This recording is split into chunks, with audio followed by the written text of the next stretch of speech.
Nein, heute sage ich es nicht durch Blumen. Aber wir brauchen die Blumen für unser heutiges Fotoprojekt. Und zwar brauchen wir die eigentlich nur mal als Hintergrund. Es geht nämlich vor allem um Wassertröpfchen. Und dazu brauche ich im Vordergrund zum Beispiel ein kleines Blütenblatt, wo ich winzig kleine Tröpfchen drauf mache. Und ich möchte gerne, dass meine Blumen hier im Wassertröpfchen gespiegelt werden. Wie ich das mache und ob es funktioniert, seht ihr, wenn ihr dran bleibt. Viel Spass! Der Aufbau von dieser Sache ist eigentlich ganz einfach. Wir haben hier unsere Blüten. Wir nehmen eine möglichst grosse Blüte, hier Sonnenblumen, die frontal gegen die Kameralinse ausgerichtet wird. Optimal sind schön farbige Blüten, grosse Blüten, die relativ flach sind, zum Beispiel Rosen, die eher lange Blüten haben in diese Richtung, sind schwieriger.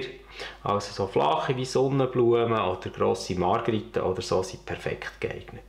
Im Vordergrund ist ein Blütenblatt, das kann auch irgendein Gräschen sein oder irgendetwas anderes.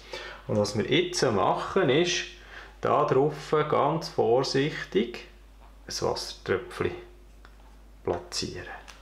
Und wenn wir alles richtig gemacht haben, dann sehen wir bereits jetzt die Spiegelung von unserer Sonnenblumen. Da arbeiten wir noch ein bisschen an der Schärfe in diesem Wassertropfen.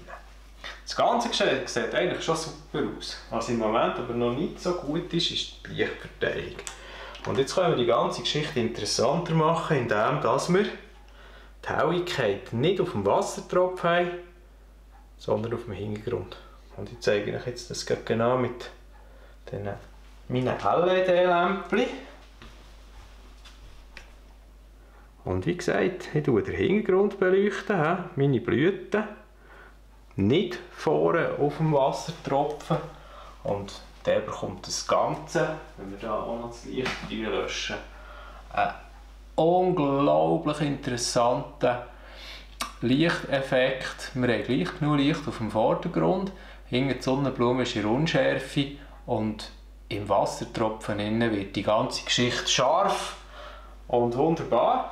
Wir können hier zum Beispiel auch noch mehr Wassertröpfchen machen als eins und schauen, was dort passiert. Also das Ganze funktioniert zum Beispiel auch mit mehreren Wassertröpfchen. Was wir nehmen, ob ein Blütenblatt oder zum Beispiel irgendein Säublumensämli, wo wir ganz viele Wassertröpfchen drauf machen. Wir können verschiedene Farben von Blüten im Hintergrund nehmen, verschiedene Farben, grün oder farbige Blütenblätter im Vordergrund. Und das Ganze ist eigentlich sehr, sehr einfach.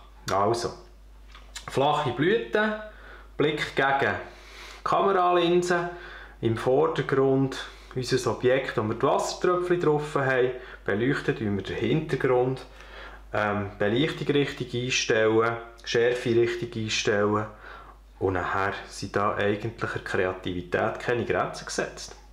Viel Spass beim Ausprobieren!